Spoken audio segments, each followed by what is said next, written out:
This whole week we've been going out and touring different plants together with the UAW leadership and the local committees, together with the plant management teams, just to look and do a checkpoint around our status for reopening.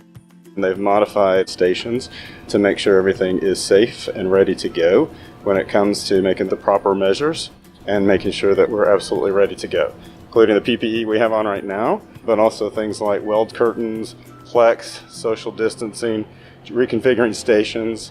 Really impressed with the work.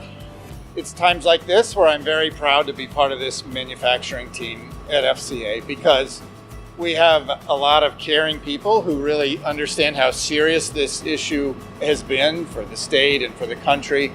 There's some very clever people amongst the tradespeople here, certainly the management team here, other employees who have volunteered to come in and help with this.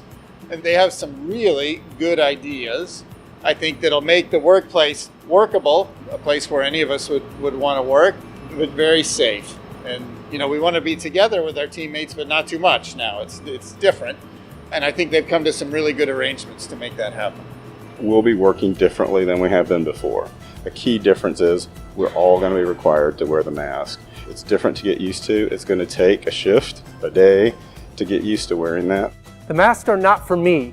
The masks are there to protect everybody else. If I came to work and I was sick without knowing it, if I were to cough or sneeze, it would be coughed into the mask that I'm wearing, thus protecting you.